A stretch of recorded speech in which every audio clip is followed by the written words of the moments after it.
Hey everyone, and welcome back to the Virtual IoT Meetup. I'm your host, Stephanie Swart, and today I'm joined by Saba, Andras, Will, and Georgios, who will be showcasing building a multi-protocol gateway with app, data, and cloud services. So without further ado, take it away, guys. Thank you, Stephanie, for the introduction. I'm Csaba Király from Fondazione Bruno Kessler, which is a research center in Italy. And I'm the technical scientific coordinator of the AGILE project, which is also contributing the code to the Eclipse AGILE project, but we will come to back later. So let me turn on the screen and share the slides.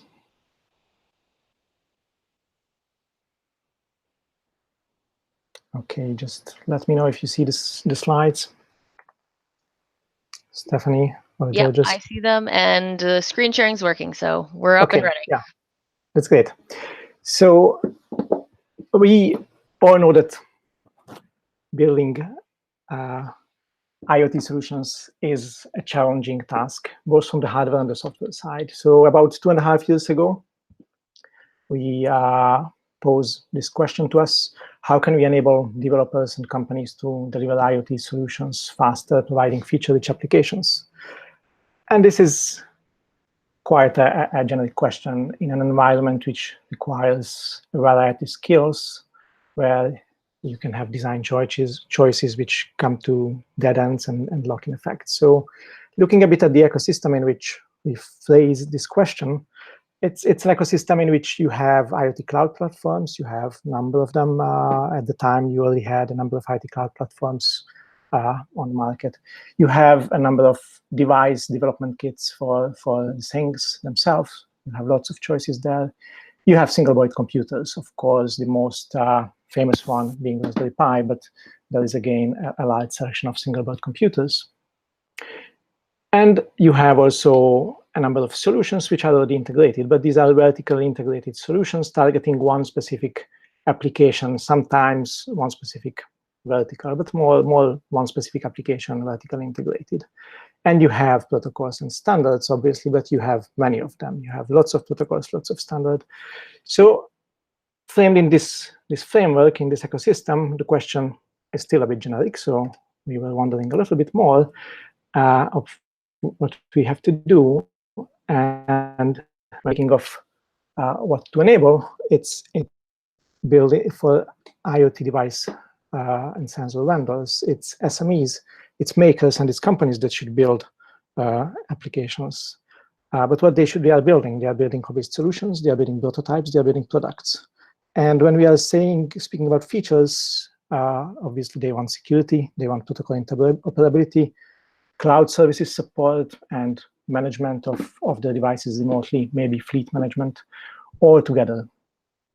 So, but there are the things out there, and we are thinking what is missing from the puzzle. And the piece that we found missing from the puzzle was an open source modular gateway for IoT.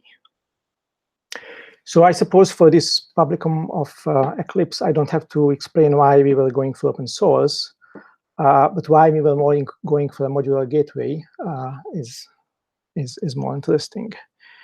So first of all, decentralization. So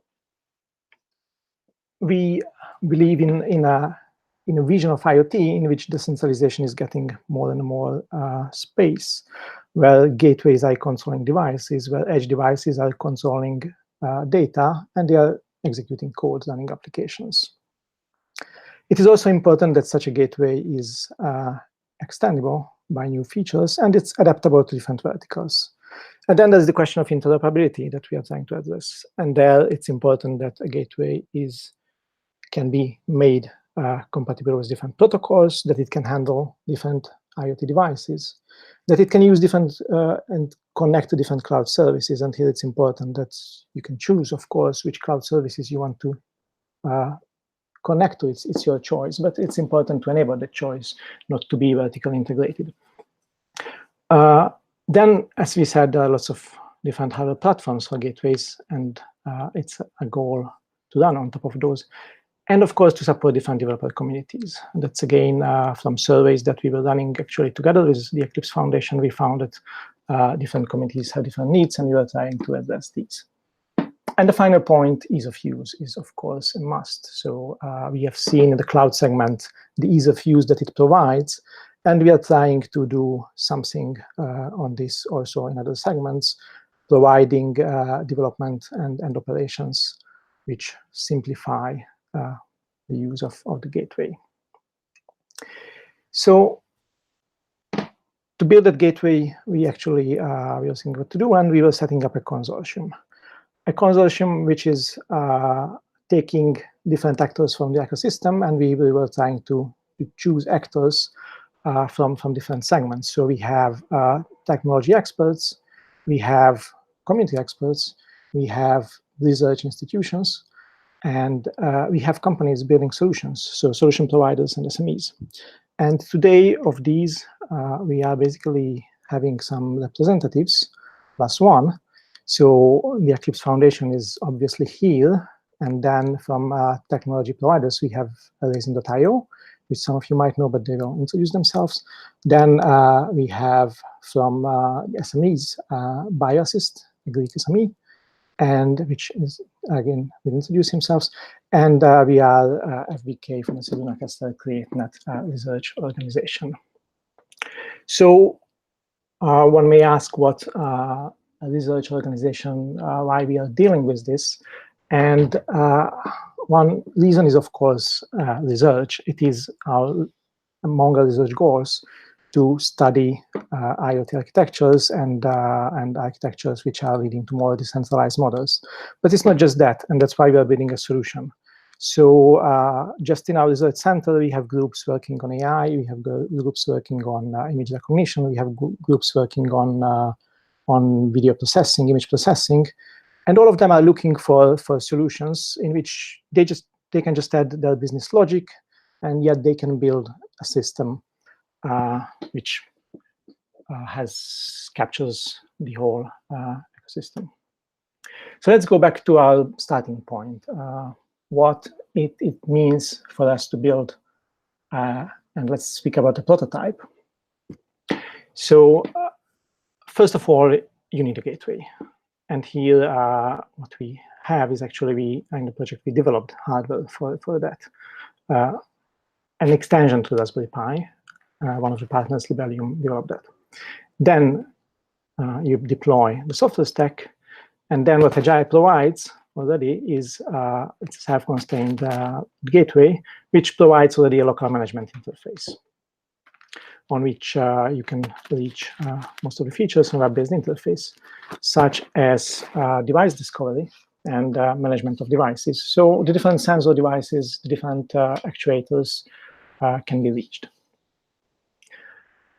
Then the gateway provides embedded storage, which can be already configured visually. So storage policies, retention policies, etc., can be added. And the gateway already supports data visualization. So you can see what is the data coming up. You can plot the history of different data. Already, gateway exposes this one. And finally, for prototyping, the gateway exposes visual development interface, a graphical application development interface, which is based on Node-RED, which I suppose many of you well know. And it's extended with custom modules which are serving our needs, such as integration with our APIs and actually recommendation modules which are recommending based on your configuration of the gateway, based on the workflows which are deployed, recommending other workflows, other devices that might be interesting for you. So this was prototyping, and prototyping is nice, useful, but that's not the full story, and that's why we are extending that in different directions. One of these is making sure that it runs on different gateway platforms, because what you have seen is it's nice to prototype on the Raspberry Pi, but of course that's not the full solution in most of the cases when we are speaking of solutions and not just prototypes. So here we have both developments of hardware specifically about project partners, and of course we try to make sure that the platform itself is running on different, a large variety of platforms. And then an important thing is the customization of the stack itself. So we are deploying a software stack, but we want to make it modular and customizable. So on the base layer, we have Yocto-based listeners, and on top of that, we rely on Docker for modularity and for customization. So microservices, Docker containerized. And with this, you can customize the composition of components that you are using, the protocol adapters which are supported, and the devices that are supported. And of course, there's the question of security. I was not speaking about that during the prototyping because we all know that should be in from the beginning, but actually it's not something that someone cares about from the beginning. Now, the features are there from the beginning, obviously, because the framework supports it, but this is the point when one starts to think about it. And we have a security framework which is supporting authentication, it's supporting identity management, data security and privacy, storing encrypted data on the gateway, storing encrypted data to the cloud, etc. Then there's the question of cloud service integration, which is important for IoT, obviously. And here we are working specifically on enabling storage of IoT-specific data or file data on cloud, and making sure that you can that many solutions are supported, so you can choose a solution that fits your business development, whatever needs. And we are also working on offloading computation for the gateways, because the gateways are by nature limited in their computation capacity. There can be peaks which should be handled. There can be other cases where offloading of computation can be important. So we also work on that. Finally, application development. We were speaking of Node-Z for prototyping, but Node-Z is not always for the application development. So we expose APIs from the gateway, which can be used from native applications, which can be deployed on the gateway by Docker. We also provide an SDK. In this case, it's JavaScript. If you want, you can use that SDK. If not, there are the APIs available. Once this is done, the final step is having not just one gateway, for which we support, and I suppose Georgios will speak about this later, remote management and fleet management of a pool of gateways. So this is how, through Agile, you will build a gateway, an application, and the gateway for it. So to recap the stack, the solution that we have, extended with some non-software related things, is on the baseline, we are working on hardware. We are working on an extension shield for the Raspberry Pi, which is important for the Agile project, which is, as I said, a Horizon 2020 European project. It's less important for the Eclipse project, where we are pushing now the code, which is Eclipse AGILE. On top of this, we are supporting different operating systems, but what we are specifically, one of our partners is building specifically, is RaisinOS, which is based on Yocto, and that already allows a level of customization. On top of which, we are running Docker containerized microservices, and there is a level of customization there, enabling and disabling the services that one wants, which are on the low-level components, which I show on the slide, which are based on different technologies and support server connectivity with different protocols for data storage, for security, etc. And we are using in the software development Git, Travis for continuous integration, etc. On top of which, we have our APIs, and we have the SDK, and there is the execution of applications, deployment of application. There is the embedded development environment with Node-Z, and of course, applications can be developed and containerized and deployed in a multi-container environment. Finally, as a European project, we also have a component which is a number of users which are building solutions on top of this framework. So there are 5 pilot applications and a testbed, which we developed in the project.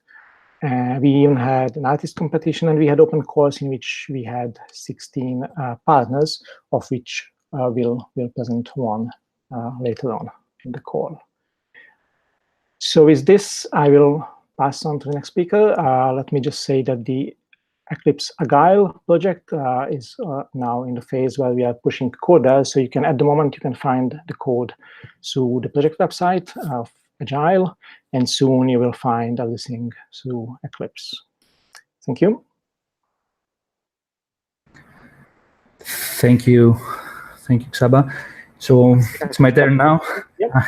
I'm Andreas Menichtas. I represent the pilots of Agile project. I'm working for BioAssist, a startup that provides assisted living solutions.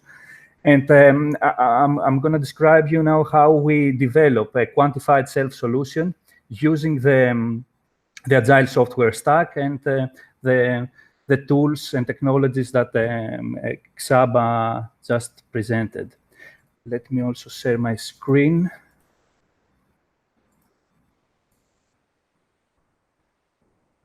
Just to confirm, can you see my screen? Yep. Okay. I see. Good. So let me first introduce the quantified self concept, even though I'm sure that we are all aware of it, since we are all using smartwatches, activity bands, or we know friends or patients that monitor their health, recording biosignals using sensors. So actually, quantified self refers to data acquisition on various aspects of persons' daily life. Or it was introduced by the Wired magazine as self-knowledge through self-tracking with technology. So what we have done in Agile is to create a new application that is based on Agile software stack using the sensors that you can see in this picture. There is a weighting scale, an activity tracker, an oximeter, a blood pressure monitoring device, and in the middle, a Raspberry Pi acting as the Agile gateway. And also, you can see a view of the application, and particularly the device discovery page.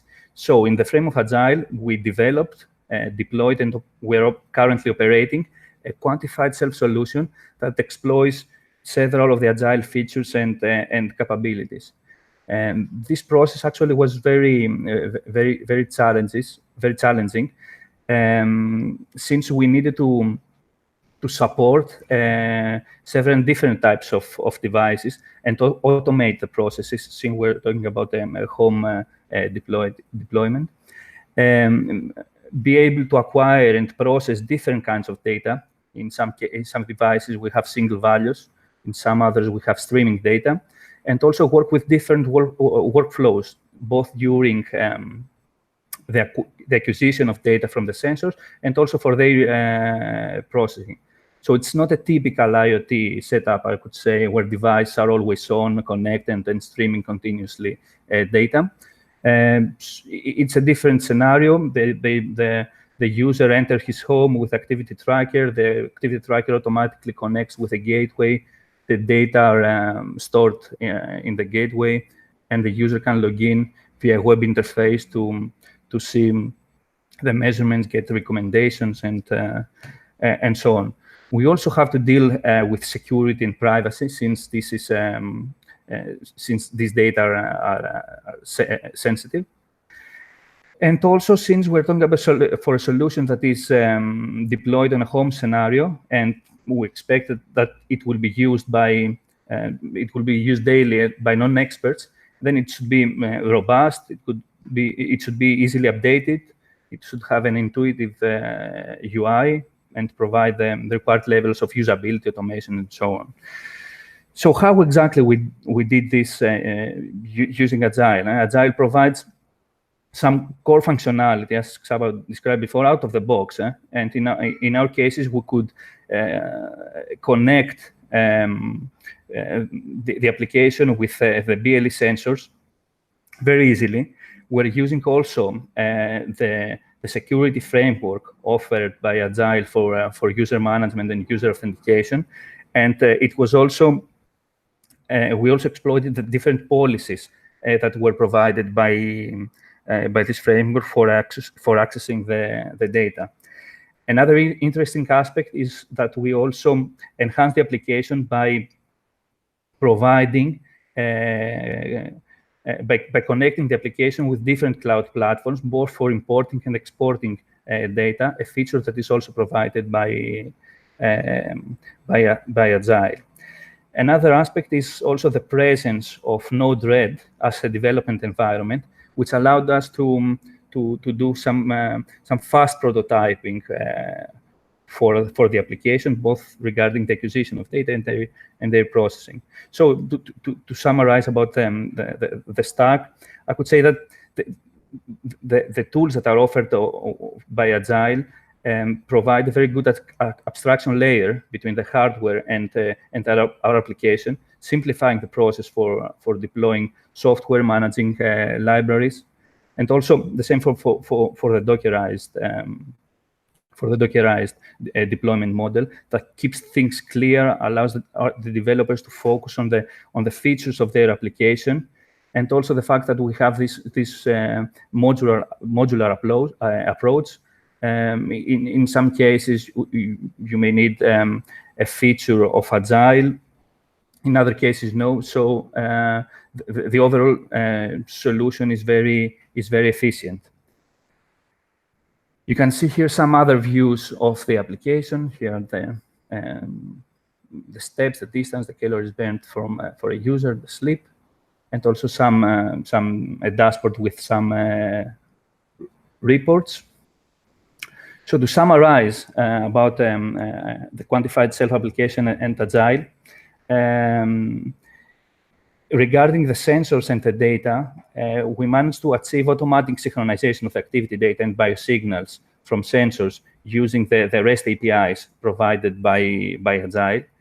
A great benefit is that through Agile and the gateway, we can store the data locally and not on the cloud, alleviating this way the concerns that the users have, where are my data stored. We can import data from popular fitness tracking platforms and applications like Google Fit, Fitbit, and so on, and in parallel export data for backup or whatever reason to Google Drive, Dropbox.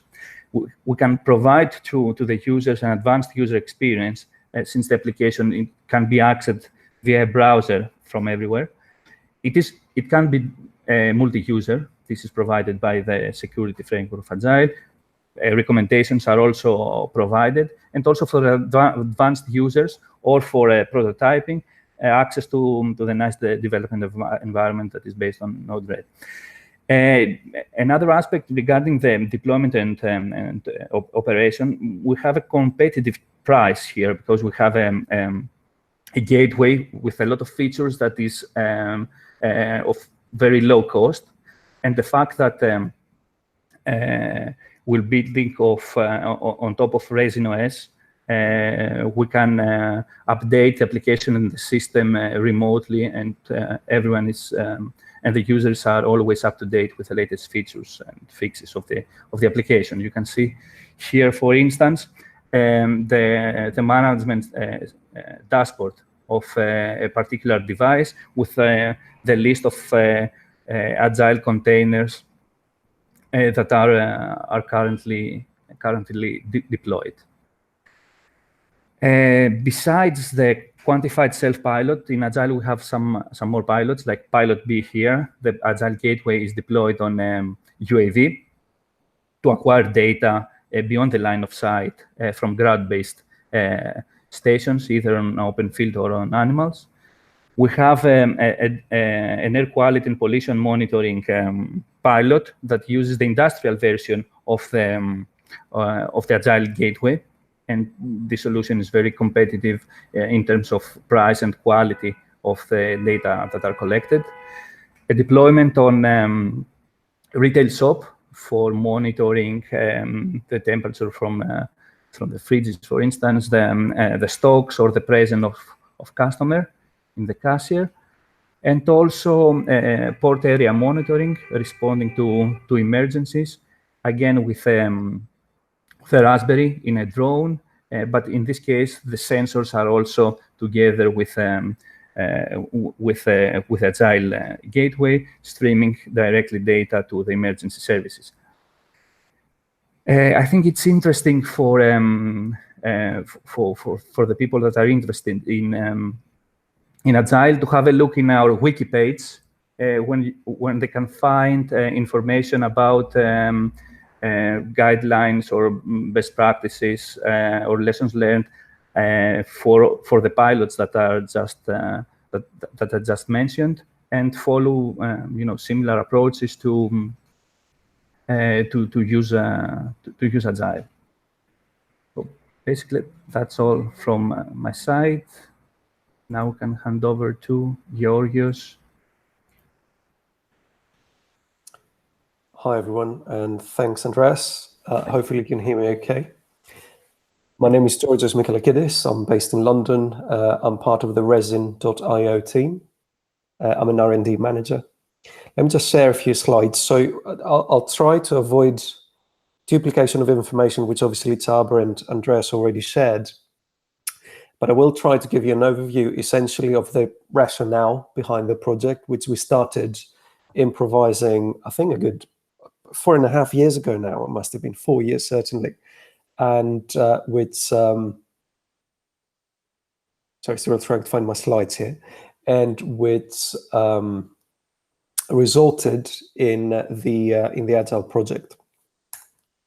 So in terms of what we do, what my core business does, and hopefully you can see my slides. Can I have a confirmation? Not yet. Yeah, not yet. Ah. I can see them. Or maybe you can see them, then I can see them as well. Yeah, you're good. Okay, yeah. So essentially, the very mission statement behind the company I'm part of is bringing technology which so far was traditionally available only on very sort of bulky Linux systems, and particularly container technology, which tends to become sort of more optimized for smaller devices, onto the IoT world, onto Internet of Things. And it's always good to go through some history. They're not all statistics here. 2018, IoT devices exceed those of computers, combined obviously desktops, laptops, phones, and tablets.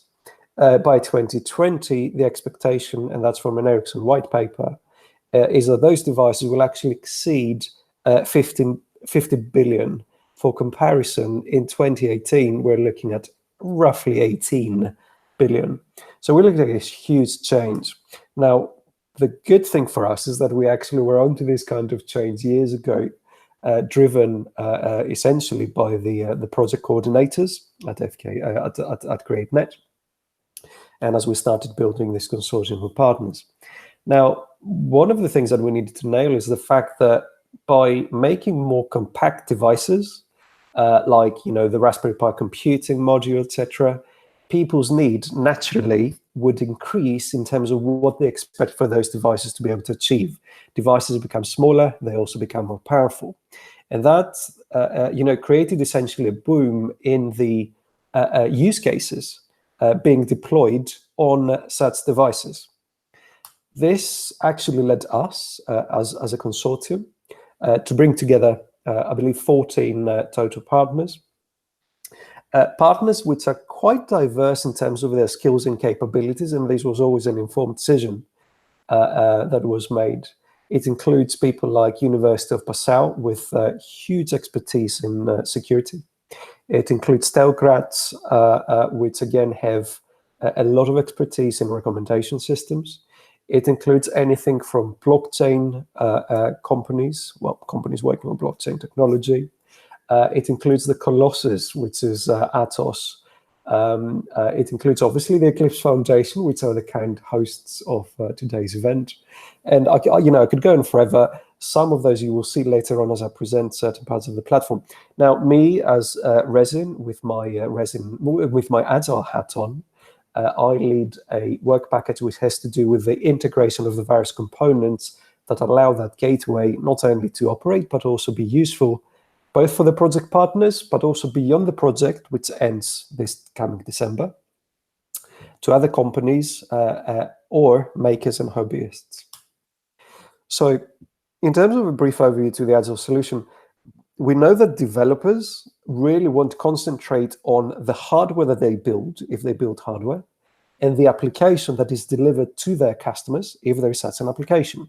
Usually, all the stuff in between really doesn't concern them, or in fact, shouldn't concern them. These things have to do with operating systems, tackling security, monitoring and maintaining those devices, being able to update those devices, and of course, getting new code on time, quickly, without actually needing physical access to the device itself.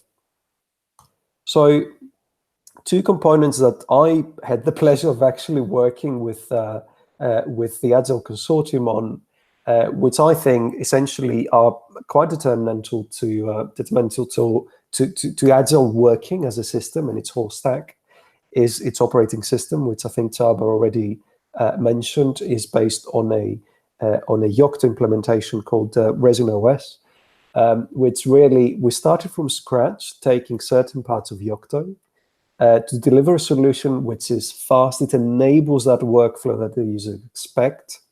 It is friendly to the users and obviously to developers. It has portability, and that is, again, it goes back to our mission statement. Back in 2012, I believe we started by porting Docker to ARM v4, something which wasn't possible.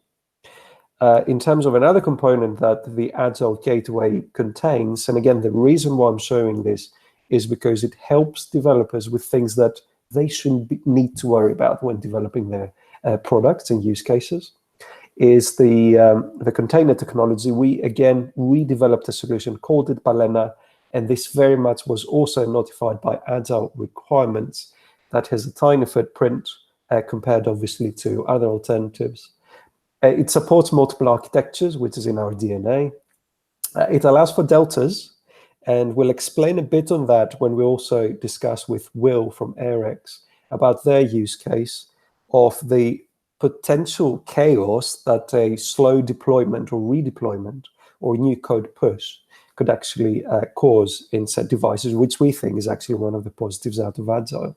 The ability for you to deploy new code without sending a massive payload over sometimes GPRS, because your systems, and there might be tens of thousands of those, might be deployed across the globe, or in areas where really the fastest you get is GPRS, and that is obviously, it incurs some sort of cost to the company that is in charge of actually deploying that solution, or it can cause certain issues. Sometimes you have limits in terms of data that you can transfer and so on and so forth.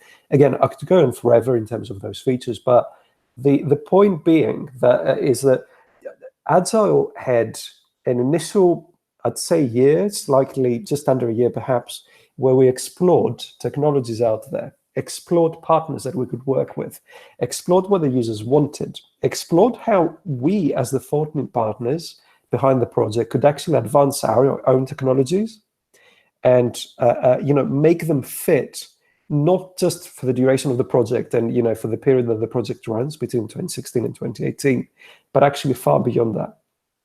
So this is also an invitation for anyone interested in this to actually get in touch. The website has a lot of information they can actually use to deploy, starting with a hobbyist kind of use, just experimenting with Agile, and then getting down a bit to the nitty-gritty, let's say, by creating actual use cases, developing actual projects with Agile. A slide here just shows you, in terms of efficiency that we managed to get through the container technology that we deployed, specifically Balena, compared to existing technologies, and that's both in terms of binary size and improvement in efficiency such as speed or memory utilization and so on and so forth.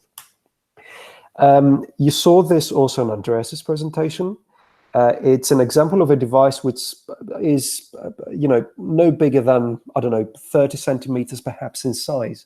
This is actually a pretty sophisticated piece of equipment, and I fully agree with Andreas. It's quite advanced, and actually it is, in terms of its price point and its feature set, it's really spot on. It was developed by one of our partners, Eurotech. It's got all sorts of sensors that allow you to track anything from particles to radiation and so on and so forth. It's modular, which is the very point of Agile itself.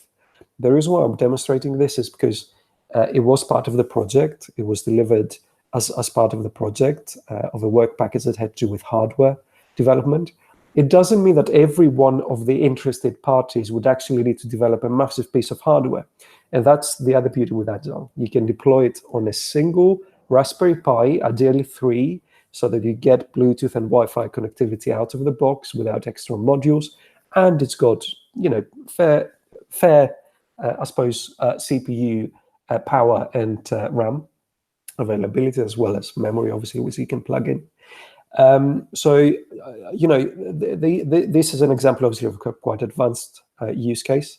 Now, going forward from this, we really identified a need from the market and for certain companies to actually get involved in the project. And we introduced open calls. There were, I believe, 16 companies, but I might be wrong on the actual figure, that delivered projects that use the Agile Gateway. And that again enabled another feedback route that allowed us to build the Agile Gateway and its software systems further. One such example is Will. Will is from a company called Arex.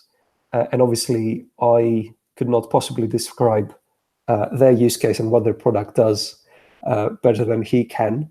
So I'll pass it on to Will. He can tell us a bit about what his company does, how they used Agile, how they integrated it, and any gains they got out of this process, particularly in terms of time savings to develop their solution. Right, yes, I will attempt to explain what we do. So firstly, I will share some slides. Let's just do a quick screen share so that we can see what it is that the product does. That should. Right. Okay, I think everyone can see that okay? Yeah, it's perfect. Brilliant. Okay. Yes, so we are part of the open call, and I will get on to, well, my name first is Will Frank Gemmell, and I, as explained, work for a company called Arex Technologies. We are quite an early stage startup, so there's a lot to get through in terms of building the technology stack and trying to kind of pick and choose the best components, given that there is so much choice out there and not necessarily a lot of time to get something out in the field and working. So firstly, what is Arex and what does the product do? Arex is a smart air brick. So in the UK, and I'm sure in lots of other countries, many houses have suspended timber floors. So there is a gap under the floor that is used for ventilation to stop the humidity from getting too high and ending up with a rotten floor. Now, typically, houses will have air bricks, which are essentially bricks with a load of holes in them, and they just allow fresh air in to stop mold from building up. However, a lot of the time, you don't actually want all that cold air getting in if the floor void is not particularly humid. And essentially, what you're doing is wasting a lot of heat and hence a lot of energy. So the founder of Arex, one of the co-founders, realised that it would be a very sort of sensible idea to manage that airflow rather than worrying about insulating under the floor, given that that's quite a difficult job in itself. So we came up with Arex, which consists of smart air bricks, which you should be able to see at the bottom of this picture, and they decide based on humidity and temperature whether it's a good idea to open and allow air in from outside or close and block it off. And then they talk to a hub, which is running some parts of the Agile stack and obviously provisioned using resin. And that hub is connected to the internet via the home's router and also pulls in some information about local weather information, potentially moving forward air quality data, because we might think about going into vents inside the home, not just under the floor, but that's possibly for another discussion. And then it makes decisions as to whether to open and close the vents in the optimal way, and also tell the homeowner actually your humidity is high, something might be wrong under the floor, and just sort of try and give some sort of advice. So not only is the idea to save energy, but obviously if you have a cold floor, then you feel cold. So there's also improvements to comfort. But from a sort of technical perspective, we're looking to obviously make something that's cost effective and also reliable. So as you can see here are a few more of the various advantages. And now I will, yet more, which is just some science to back up our claims in terms of what sort of improvements we have managed to see in terms of doing testing. So we think that there's a pretty short payback period, and yeah, it's a good product, but there's quite a lot of more technical work to be done, which I will move on to next. So if I show my face again, right. So what do we actually use as part of the Agile stack and additionally resin? So originally, this product I wrote it in Python, so it was a kind of monolithic piece of code targeting the Raspberry Pi because it's a well-known platform, and again, well supported by resin, which is not coincidental. But moving forward, one of the most important things for us is to be agnostic about the kind of hardware we talk to, because it's early days and we are using a kind of not proprietary radio system to talk to our bricks, but something that we have sort of put together ourselves to an extent. It may turn out that down the line we may want to integrate other sensors, use different technologies, like Bluetooth Low Energy or Zigbee, or whatever is around the corner that we're not necessarily aware of at this point.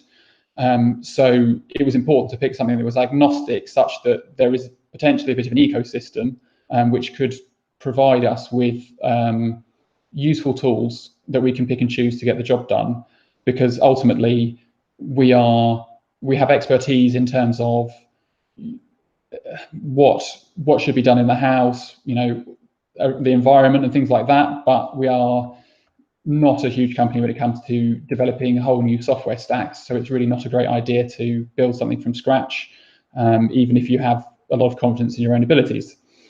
So what components in more depth are we actually using? Now, currently we have one hub per household, and obviously we need to initially provision that in an efficient manner.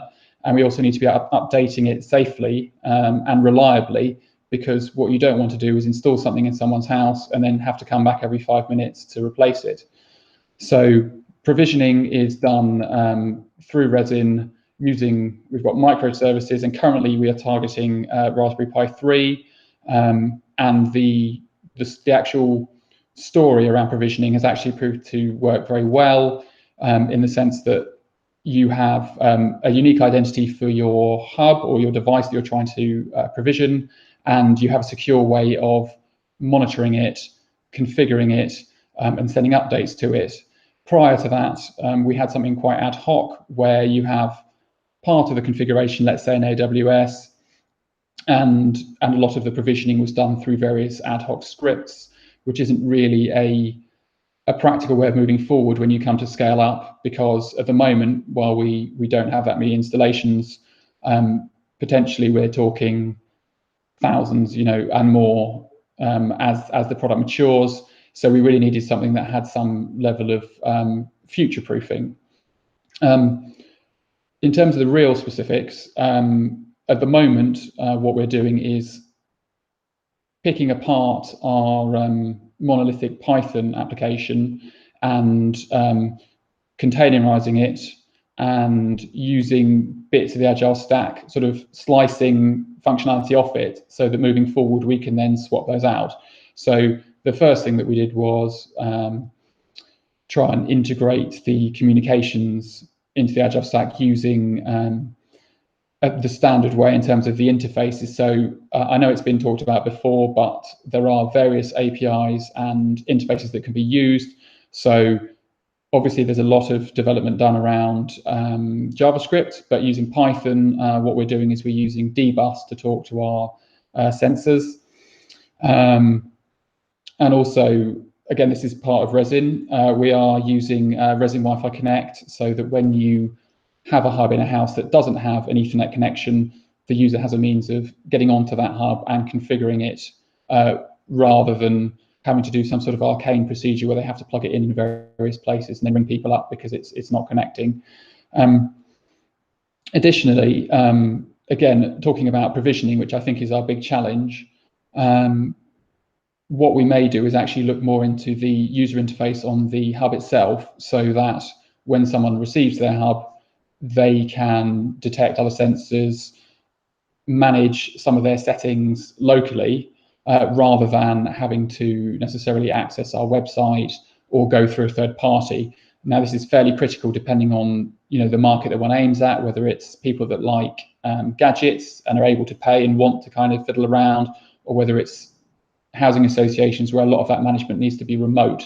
So again, having the choice essentially as to where we put the smarts on the system is really useful. Finally, I think talking about the moving forward in terms of hardware. So as I said, we're using the Raspberry Pi 3. Recently, I've been testing it with Pi 0. And again, using Resin to push images and updates to different hardware that's running effectively the same stack. And because there is a consistent approach to managing these microservices, you end up with a nice sort of configuration-driven system rather than having to write a whole load of stuff for one piece of hardware to take into account its peculiarities versus another.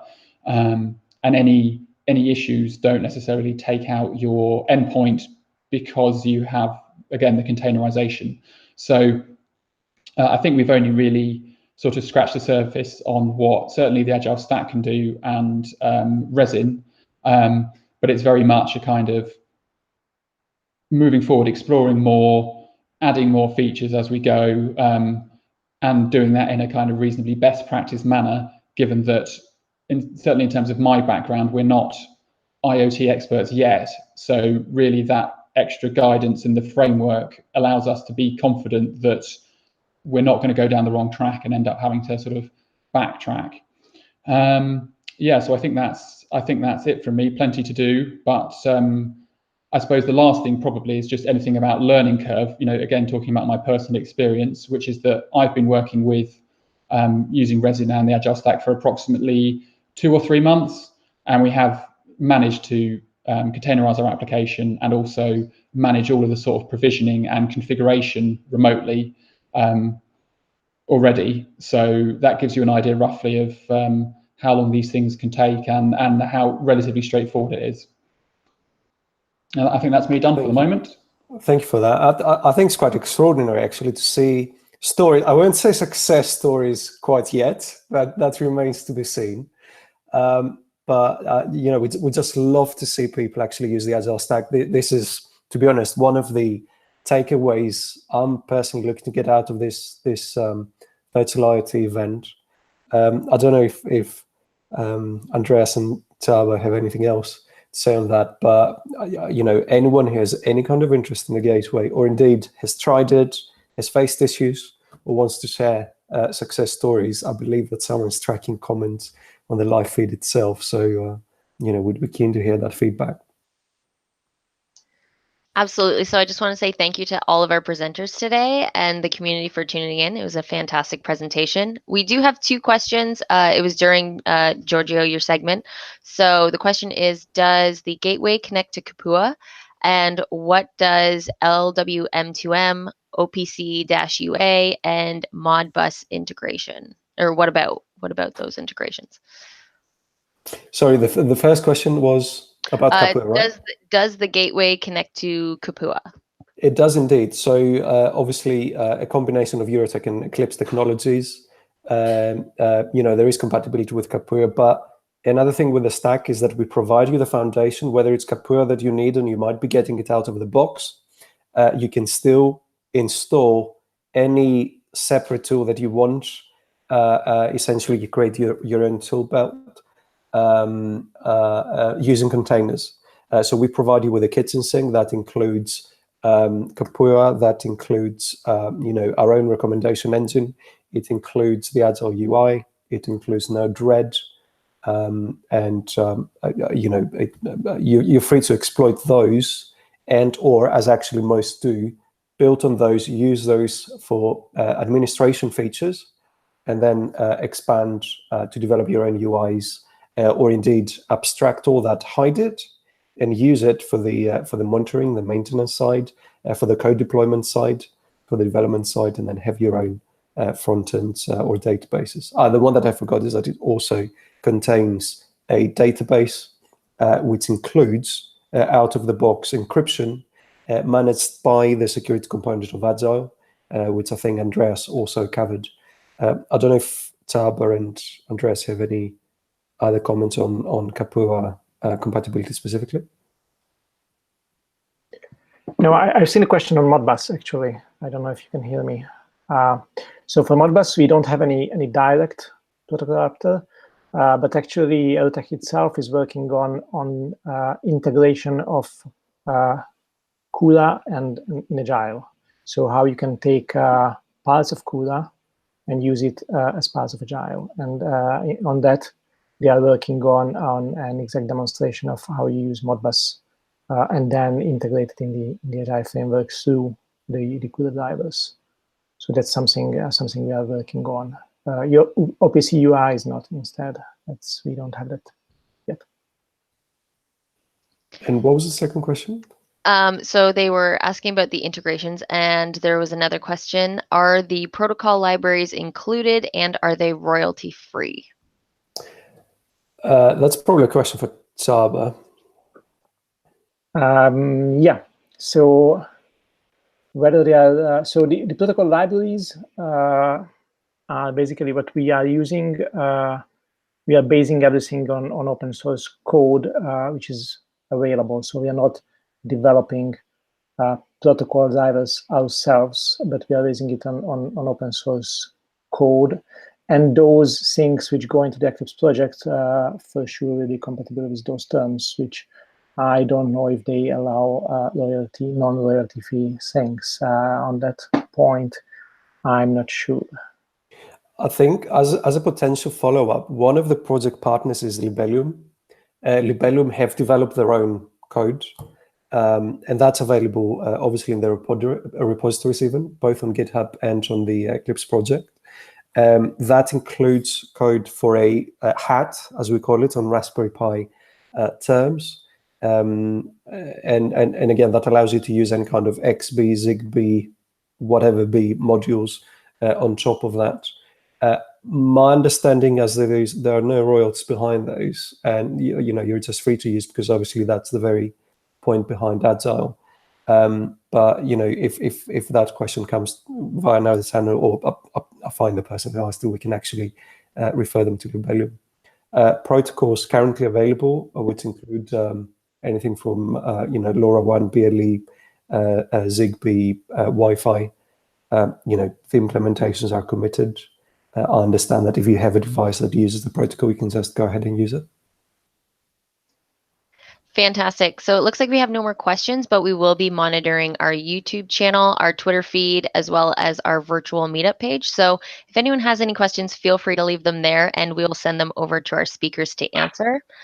So if anyone has any other comments, questions, again, feel free to send them over. And I would like to say thanks again to all of our speakers and for the presentation today. And we'll see you next time at our next virtual IoT event. So have a great day, everyone. Thanks, Stephanie. Thank you. Thank you.